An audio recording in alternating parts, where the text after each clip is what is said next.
programa Terceira Margem do Rio em Revista, um programa da esquerda da esperança. Brincadeira, não. Brincadeira. Foi uma brincadeira, tá? Isso é pra galera, né? É só o Valente que ele é. Esquerda da esperança. Não, brincadeira também. Eu não, eu sou reacionário. Sou reacionário.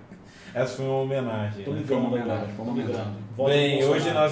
nós estamos na nossa composição completa com Felipe Valente, Presente. Thiago Arraes, Presente. Edson Nunes Presente. e o Leonardo Gonçalves. Pô, é doutor presente. Thiago Arraes. Se é o Leonardo Gonçalves, assiste do doutor Thiago Arraes. Pode ser apresentado com um artigo E definido. o Leonardo Gonçalves. Não E é o- qualquer um. E o Edson Nunes, o único published author aqui entre nós. Cara, Poesia Maravilha. Hebraica Bíblica, uma introdução geral. Edson Magalhães. Já faz a propaganda do livro aí, Léo. faz assim, ó. E O Léo também está com 2 livros. estamos na mão, também ao estudos redor em dele. literatura. Na verdade, é a série da Terceira Margem do Rio. Estudos em literatura bíblica, tá? O volume 1 é de Hans K. Larondel. É nome criador redentor. Uriara. Que come ketchup. E o Edson Magalhães Nunes Júnior. Batman. A minha destra. Poesia Hebraica Bíblica. uma Esse introdução é um geral. esquema de alemão, né? Eu tinha um amigo lá nos Estados Unidos que Mas ele como foi que o ler. cara, como que o sobrenome dele é Larondel, que é francês, e o nome dele é Hans? Aqui você fala La Rondelli. Exatamente. Simples assim. Pronto. O negócio é que você come no domingo. Mas pega é coisa maçã da onde você lá, veio, eu na entendo, esquina. Caramba. Tinha um cara lá nos Estados Unidos que era alemão que ele fazia a mesma Ele só coisa. não vai ficar chateado com esse comentário porque já morreu. Ai, cara, tá ficando pior cada vez mais. Muito bem. Lucas, por favor. Por favor, Lucas. Não, eu Põe a ordem. deixo o Põe a Dr. ordem Thiago. nesta Não, bagunça. não tem o que fazer. Eu só ia falar a história que o alemão lá nos Estados Unidos, ele estava lendo um livro de um autor chamado Humberto Ouro. Aí quando ele fez a apresentação, estou lendo um livro de um cara chamado Humberto Urro. Aí eu virei pra ele assim, você tem certeza que é assim que pronuncia? Não, é Humberto Urro. Aí eu deixei quieto. Então, Léo, eu entendo que você leu o nome desse jeito, porque é especial. Pô, essa era a história. Extremamente pertinente essa história do Dr. Thiago Arraes. Não é à toa, né? De nada. Não é à toa. De nada, Brasil. Não é à toa. Lucas, qual é o Vamos lá, programa de qual que hoje? é o O programa? nosso programa de hoje tratará sobre um primeiro programa, eu acho, sobre a morte, ou como o Dr. Thiago apresentou, a teologia da morte. Foi o Edson que falou isso, mas Não enfim. fui eu, foi o Arraes. Com muita Thiago humildade. Arraes. Eu propus o tema porque é um tema muito polêmico para Então já alguns. comece, por favor. Para alguns. Tema pertinente a todos, Pertinente, né? Relevante sim, a sim. todos. Polêmico né? para alguns, Duas pertinente a certezas, todos. né, apenas no mundo, na vida.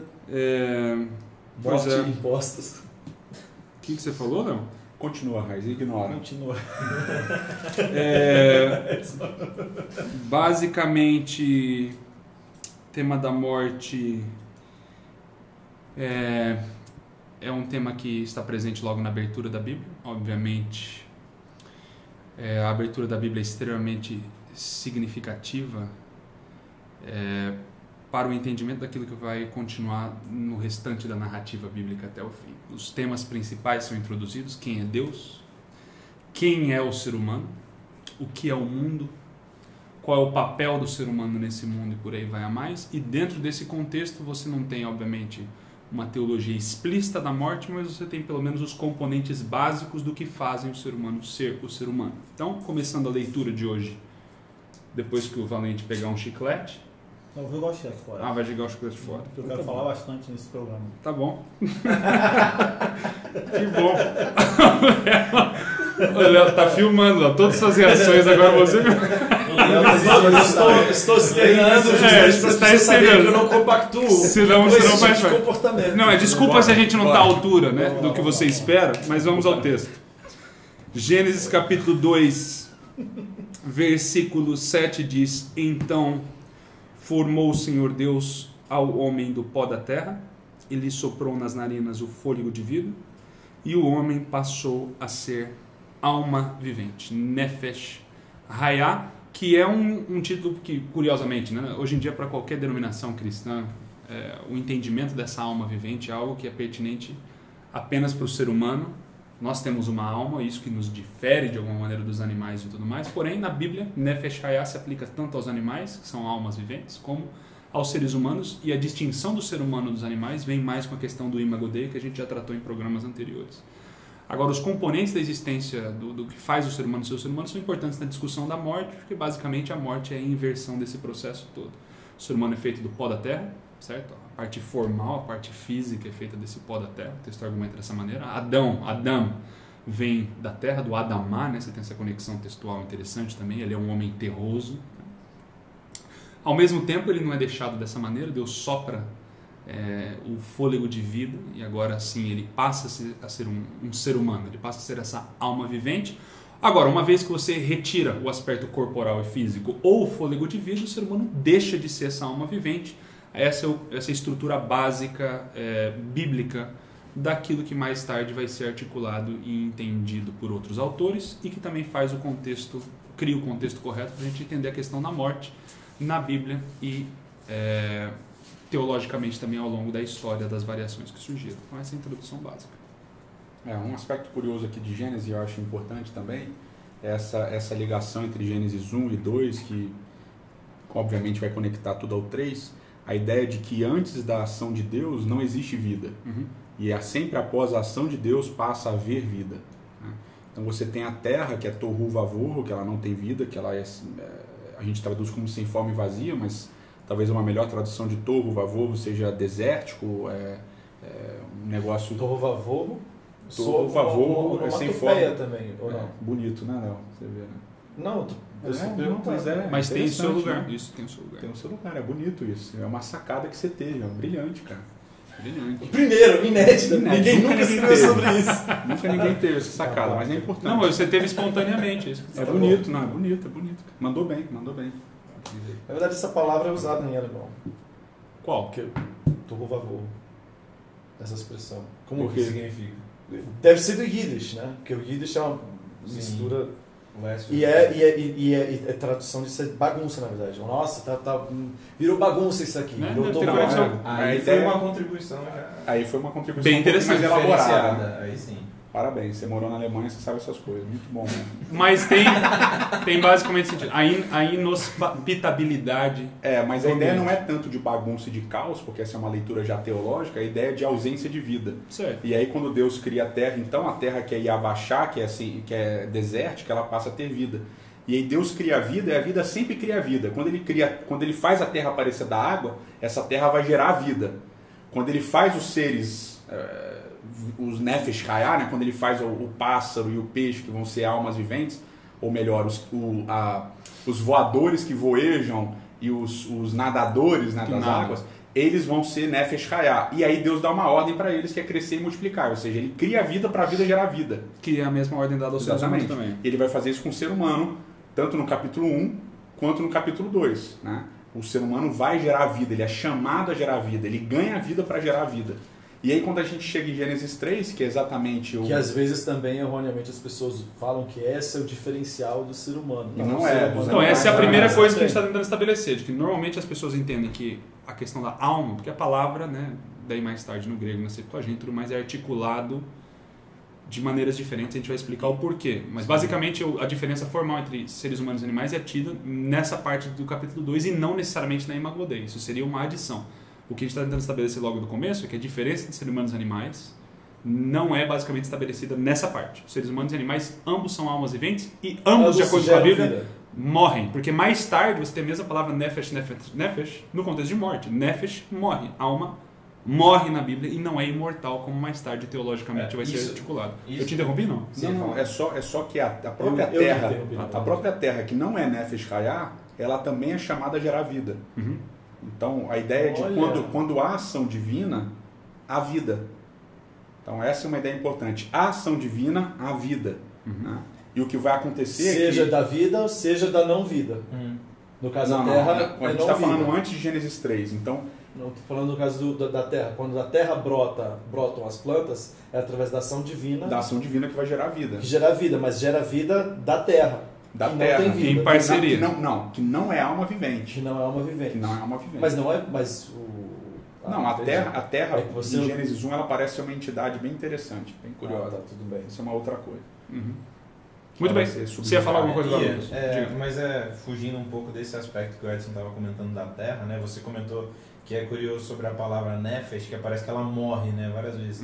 E é curioso também que não só aparece que ela morre, né? Aparece, por exemplo, que Nefesh tem fome na Bíblia, tem sede, se cansa, chora, pesquisa, etc. Várias coisas, né? É uma palavra Exatamente. é uma palavra indicativa para plenitude do que é o ser humano. Tanto é que, até separei aqui o texto, em Gênesis 46, 27, fala que os filhos de José descem com ele, com toda a família toda junto, e fala que, ali a palavra que aparece é Nefesh, e fala que 70 Nefesh, né, almas tal, desceram com ele.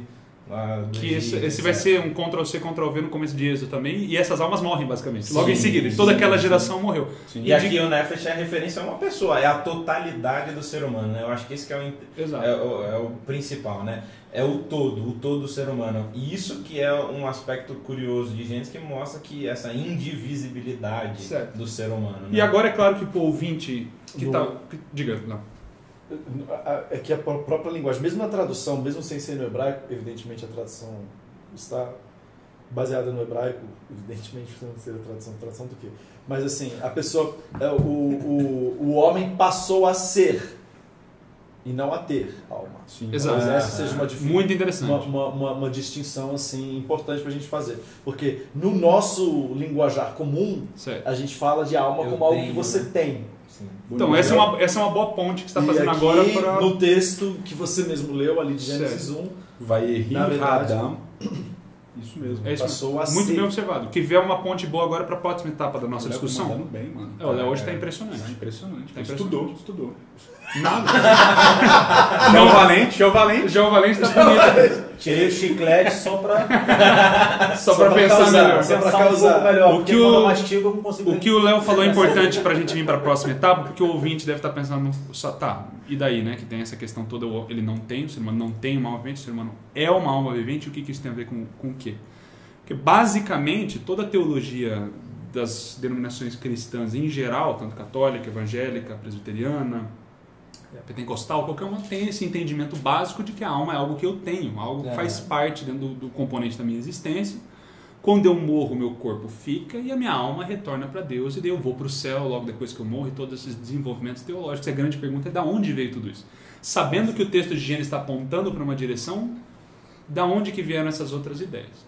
Agora, para explicar o contexto histórico da onde veio tudo isso é extremamente complexo. Talvez o que é mais importante para o ouvinte saber é que no momento, né, do desenvolvimento da teologia cristã e da igreja cristã, houve uma forte dependência ou influência do helenismo, da filosofia de Platão, na articulação das doutrinas cristãs. Num período em que aquilo que era do Antigo Testamento e judaizante ficou de um lado, e Novo Testamento e cristão foi para um outro lado, houve uma bifurcação do desenvolvimento teológico e de pensamento na igreja cristã. Nem todos os cristãos sabem disso, os teólogos, os pastores, às vezes estudaram isso, talvez mesmo nem perceberam isso. Mas o ponto é que de ali em diante o que acontece é essa influência direta. Uma vez que você não tem o Antigo Testamento, você não tem Moisés, que é o principal filósofo do Antigo Testamento. Você não tem mais um entendimento básico de quem é Deus, do que é o mundo, do que é o ser humano, de acordo com Gênesis. Você precisa de uma outra plataforma sobre a qual você vai elaborar você vai e articular os termos que são utilizados. Não ajudou muito também nesse caso o Novo Testamento ter sido escrito em grego, por mais que a mentalidade permanece extremamente em continuidade judaica, com o Antigo Testamento. Exato. Mas é natural a gente compreender, né? E claro, a gente dizer que ninguém está acusando ninguém de má fé aqui de nenhuma maneira. Na ressignificação desses termos. Talvez o fato de apropriação, o grego era a cultura dominante da época, e o fato do Novo Testamento ter sido escrito em grego talvez seja parcialmente o causador. Agora, encaixar isso de maneira plena nas categorias de uma nova língua. Como é que você faz, cara? Não tem como. Por mais que você tenha um domínio impressionante o quanto da outra língua, você nunca vai conseguir. Mas é impressionante do ponto de vista simbólico, quão elegantes são as soluções mesmo na língua grega no Novo Mesmo Testamento. o ponto é Você que está na Septuaginta, né? Na Septuaginta também, que é o caminho inverso. Só para quem não sabe, né, os nossos ouvintes, a Septuaginta é a tradução para o grego do Antigo Testamento. Ela, na Que verdade, não não é só do Antigo Testamento, ela engloba vários outros livros de literatura judaica da época que vão do junto. Segundo Templo. Qual foi o inclusive, motivo? Na época, Israel quis que essa literatura se espalhasse pelo mundo? Foi essa Não, que a língua intenção, franca se ou- tornou outra. E Sim, mas eles podiam... sempre existe essa movimentação para se acomodar à cultura em qualquer período da história, basicamente. Isso acontece na Septuaginta, isso acontece mais tarde também com a influência do platonismo, mesmo bem mais tarde de todas essas movimentações por causa da mesma coisa. Bem mais tarde de Os Platão. pais da igreja, inclusive, eles tinham essa ênfase em querer evangelizar, em querer articular a doutrina cristã para que fosse compreensível na cultura da época, e parte do platonismo, a influência se deu por causa disso também. Engraçado Então não tem má fé. Esse Engraçado ponto que é um cara que importante. pega você está falando dessa bifurcação, um cara que trilha essa bifurcação de uma maneira extrema é considerado herege, né? Com certeza. O Marcião, né? Certo. O grande primeiro, talvez, herege dessa bifurcação. O cara trilha essa separação entre antigo e novo, entre a mentalidade hebraica e a grega, e ele é considerado herege, mas é interessante que o processo que ele faz ele vai sendo galgado ou trilhado de maneira um pouquinho mais lenta pelos cristãos. Até ser incorporado. Até ser incorporado. Tanto é que hoje a gente escuta em diversas igrejas e comunidades religiosas aquela famosa frase, né? O Deus do antigo e o Deus do novo. Exato. Que é uma articulação que começa lá atrás Sem dúvida. e culmina, entre outras coisas, nessa dicotomia entre o corpo e a alma. Sem dúvida. A matéria é má e Exato. a Então, alma da é onde... boa, né? Exato. Ele só E há textos, né, que se você chega com isso a priori, há textos que parecem principalmente de dar Paulo, suporte né? para isso. Tem uns textos de Paulo que parecem mesmo.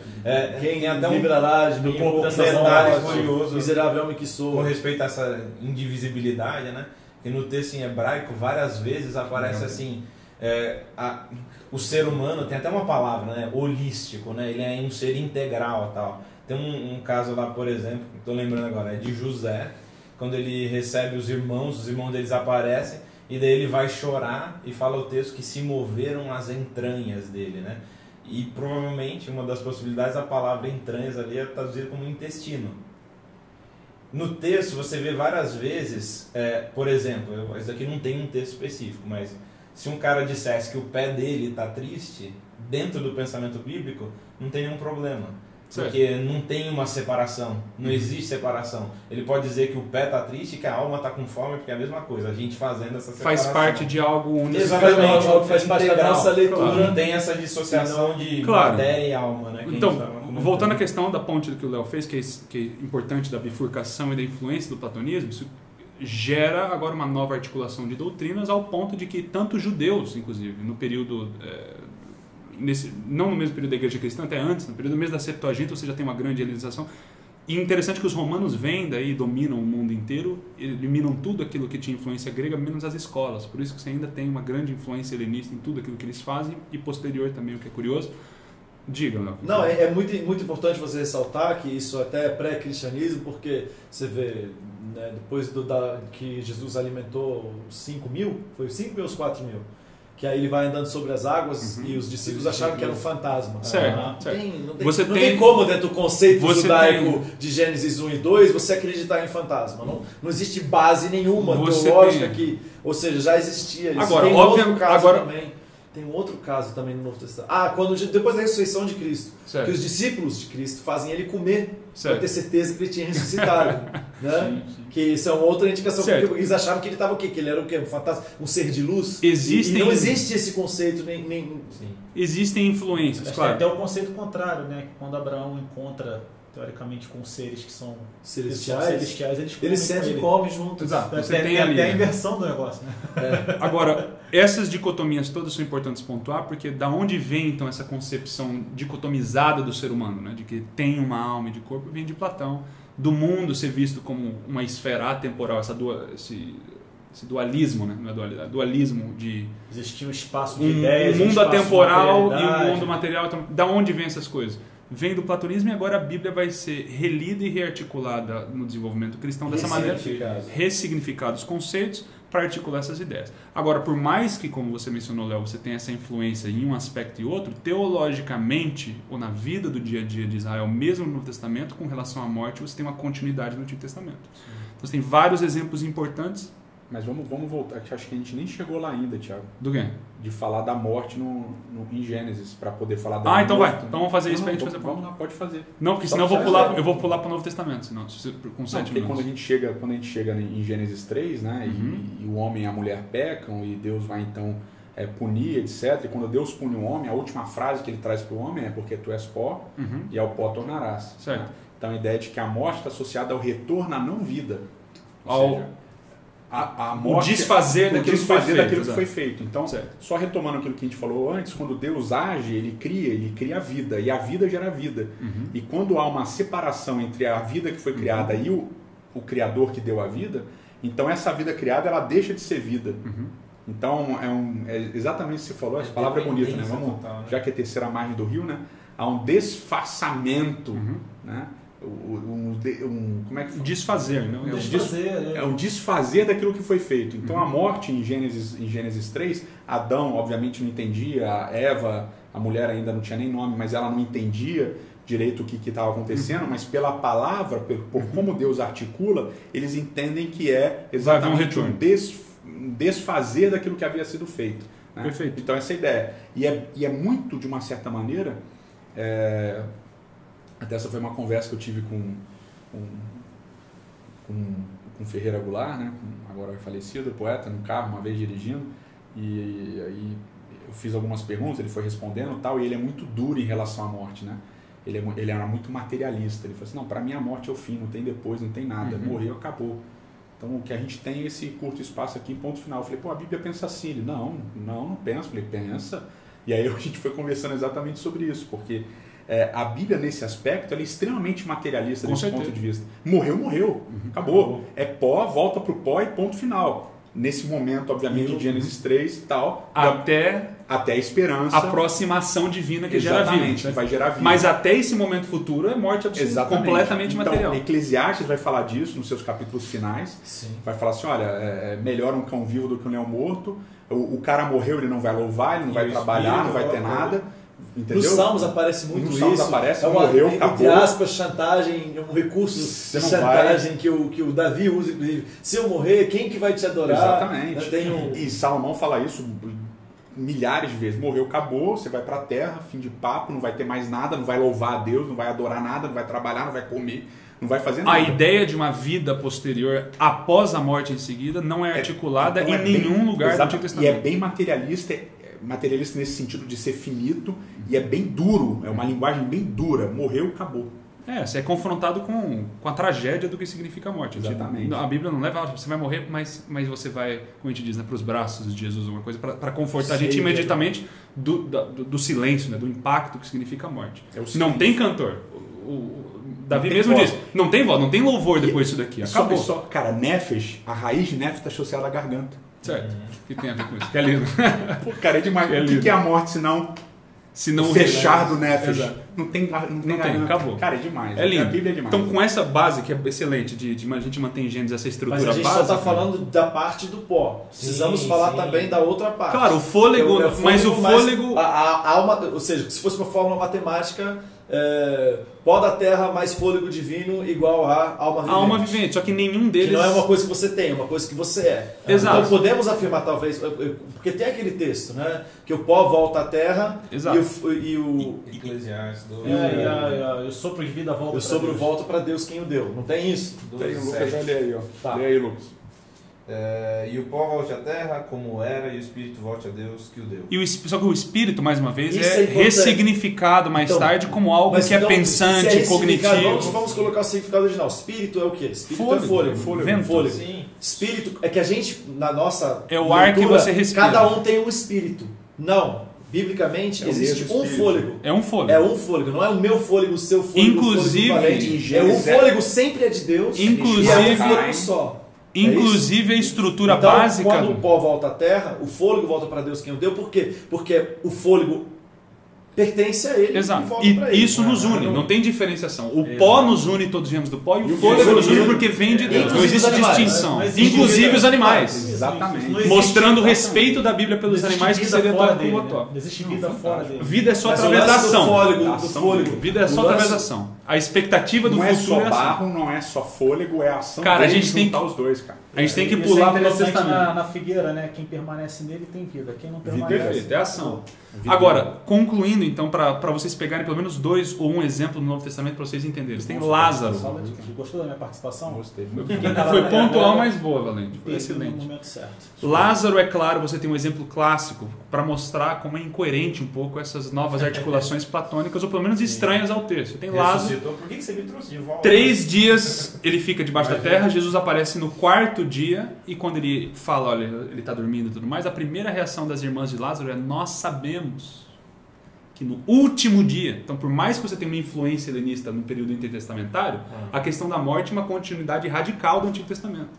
Nós sabemos que no último dia o nosso irmão vai... Existe essa expectativa futura da nova ação divina que vai ressurgir, que vai fazer com que os mortos ressurjam. E daí ele que dá é uma o... resposta, e ele dá uma, desculpe, e ele dá uma resposta que volta a Gênesis, né? Ele fala assim: ressurreição, tô parafraseando, né? Não é uma coisa que eu faço, é o que eu sou. Certo. Então não importa Eu a hora sou. que eu chego, eu cheguei agora e vai ser agora. Vai ser agora. Eu vou dar um antegosto do que vai ser no fim agora. Exatamente. Porque é toda a ideia do reino, Ressurreição né? é a vida. Ainda que morra, verá. A ressurreição é já faz parte dessa teologia do reino, né? Que é um gosto do agora daquilo que vai ser no futuro. E Paulo articula em 1 Tessalonicenses 4 o básico, né, da questão da teologia da morte, que é: vocês devem se confortar com essas palavras. Quais são? De que no último dia, mais uma vez, a trombeta vai soar, vai haver um alarido e a voz do arcanjo, que vão fazer mais uma vez os mortos ressurgirem. A expectativa do Novo Testamento, a esperança do Novo Testamento não é a expectativa ou a esperança platônica de que nós temos uma alma imortal que vai para o céu logo em seguida da morte. A expectativa e a esperança do Novo Testamento é de que no último dia o Deus da vida vai agir de novo e os mortos Vai em recriar Cristo a vida. vai recriar a vida. Essa é a expectativa do Novo Testamento. Então, Lázaro é um desses contextos. Lázaro não desce do céu para ser ressurgido, já tinha um cheiro estranho, essa materialidade, né, da questão da morte, e ele volta para a vida. Aí você tem Jesus na cruz, é claro, falando: hoje estarás comigo, hoje eu te digo, né? Você vai estar um dia comigo no paraíso. Aí o pessoal fala: não, olha aí, Jesus falando que ele foi para o paraíso logo em seguida da morte. Só que daí o próprio Jesus, 3 dias depois, fala para Maria: não encoste em mim, porque eu ainda não subi ao Pai. Então você vê como a teologia é bem sólida com relação à morte, tanto no Antigo Testamento, muito mais no Novo Testamento, e como essa influência grega um pouco que afetou a nossa leitura, influenciando agora a tradição cristã a ser extremamente forte. Mas a gente daí considera ou convida os ouvintes a levantar essa questão, né? Será que de fato essa é a maneira como ele apresenta a questão? Talvez de uma maneira até um pouco poética, eu acho que é no Evangelho de João que Jesus dá o último brado e aí tem a frase: e expirou. Né? Então, talvez esteja exagerando aqui, mas dentro desse conceito do espírito, que é o fogo que volta para Deus, é um recurso... Nas tuas mãos entrego o meu espírito. Exato. E, na verdade, essa frase: e nas tuas mãos entrego o meu espírito, fôlego, certo. e expirou. E acabou. Para debaixo da terra, o silêncio e a radicalidade da materialidade da morte. Agora. Bem, até o cuidado de até na morte de Cristo tem esse reversão, viés, né? A reversão e esse viés o desfazer, teológico. Muito bem. É isso. É isso. Mas... Tinha mais, mas vamos deixar, acho que foi o não, suficiente, a né? A gente deixa para mais assunto. Mas deixa tem tempo, assunto. Lucas, tempo, conclui. não. Não, já foi. Mas vamos terminar com essa parte poética que foi tão bonita. Lucas, convide-nos à conclusão. Esse foi mais um programa Terceira Margem do Rio em Revista. Nós aguardamos você no próximo programa. Boa. Um abraço. Vai.